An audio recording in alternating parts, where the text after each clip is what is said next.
Hi, hello everyone. My name is Felix, and today I'm going to be talking to you all about the Oath of the Horatii.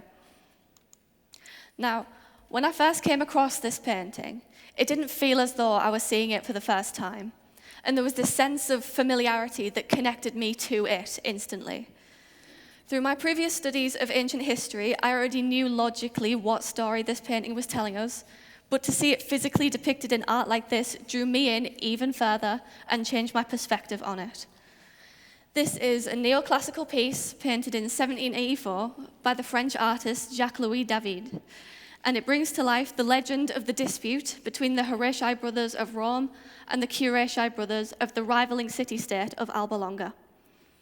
According to the ancient historian Livy, who wrote this story as part of a larger history of Rome, this dispute is set between around 672 to 642 BCE, during the time of the Roman monarchy and the reign of the king Tullus Hostilius. And indeed, this was a hostile fight to show the power and triumph that one nation had over the other. These three brothers have their heads and arms held high, swearing on their weapons to bring honor to their family name, even if it means sacrificing themselves in the process. Here, they have two options: to conquer or to perish. And now, back to France. David was commissioned by the assistant of King Louis XVI himself to create this painting. It was intended to invoke feelings of personal nobility and civic duty in the average person, enhance patriotism and loyalty to the king. Nowadays, you could say the intent and the subject matter was to perpetuate the old lie: dulce et decorum est pro patria mori. It is sweet and fitting to die for one's country, as well as have blind loyalty to it. In Rome, David took great care to make this painting as technically perfect as possible to effectively convey the propagandist message that was intended. On the left is one of the original preliminary sketches that David made for this painting, and he uses this really interesting technique here called tonal modeling, which utilizes light and dark to create a 3D effect on a 2D surface, such as a canvas. And he uses pure white pencil to cast light only on the brother closest to us, while the other two just fade into the background. And this adds to the linear perspective of the painting, in that the formation of men appear to be moving away from us. And it also adds to the depth of the painting in a literal and metaphorical sense. And let me explain what I mean by this. This is a clever foreshadowing of the outcome of the brothers' battle, and that only one of them survives and gains glory in the front, in the spotlight, and the other two who died fade away into the back, into the shadows. Power struggles and martyrdom such as this were a common theme in David's work, particularly during the time of the French Revolution from 1789 to 1799.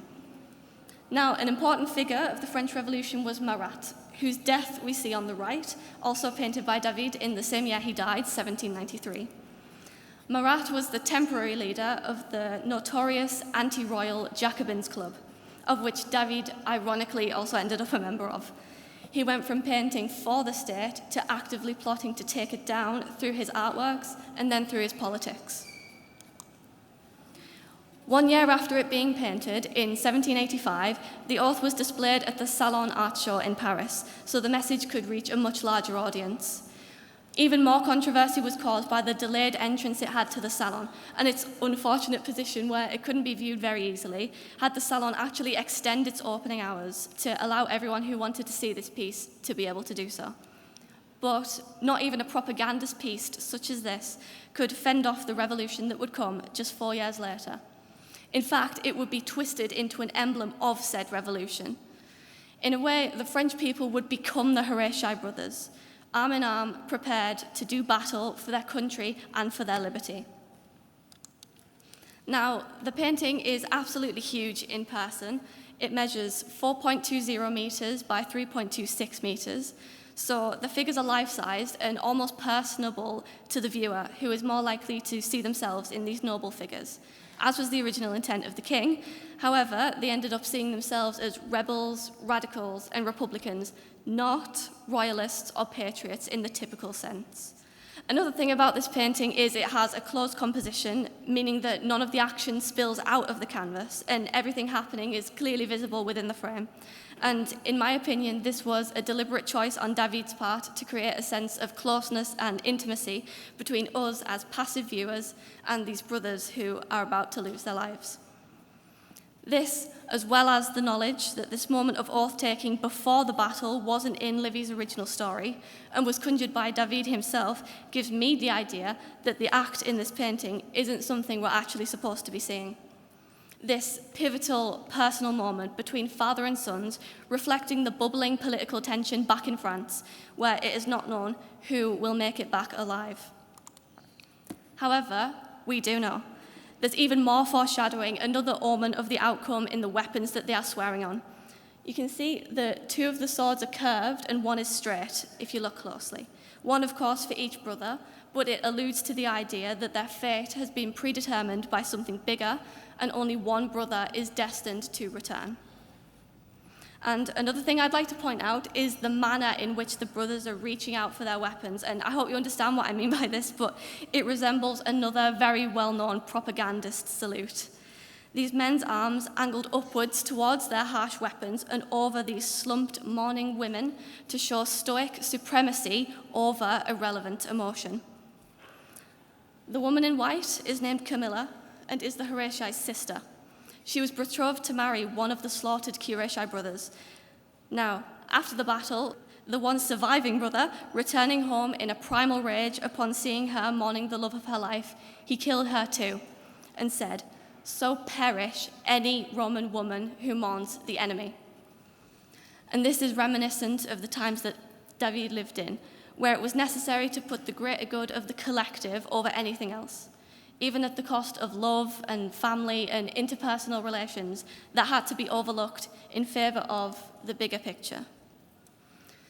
Pictured here is a drawing of the National Convention made by David in 1791, and they are swearing the oath of the tennis court, a vow that they would not disband or even leave the room that they were in until they had written a full constitution that worked and brought fairness to every French citizen, carrying on what Marat was doing in his final minutes before his murder, writing for the good of the people.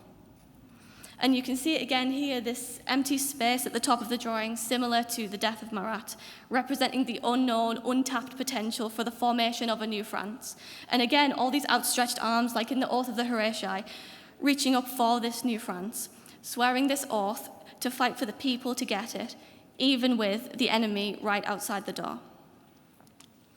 Now, David said this: "To give a body and a perfect form to one's thought, this, and only this, is to be an artist." And I think he kept his word. Although his painting originally reflected the ideology of the king, it was recaptured by the citizens of France as their own, and there was a perspective shift in the message of the painting, by the French people and also by me too. I used to think that the legend of the Horatii was nothing more than just another tale of exaggerated masculinity and the noble sacrifices of people who died long before we were all born. And to be perfectly honest, I thought it was just a myth. And as a myth, it had no basis in reality and no impact on the real world. But it was a call to arms for the French people, and for them, the myth became a reality. Today, the Oath of the Horatii is displayed at the Louvre in Paris, as it was displayed in the Salon several hundred years ago, and has remained a revered masterpiece, the first of its kind, which brought a body to complete societal upheaval and a perfect form to a new wave of revolutionaries. Thank you.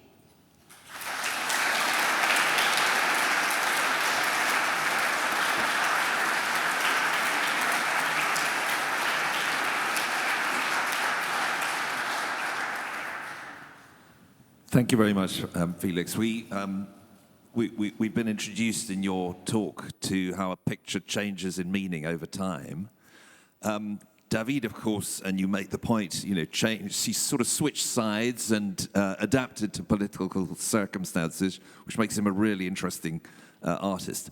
What would you ask of David if you met him towards the end of his life? That's a good question. I would probably just Thank you. I'd probably just ask him why. I would love to know his thought process behind everything, and what made him switch sides, really, and what made him change his perspective, as well as it changing the perspective of the French people. Thank you very much. Thank you.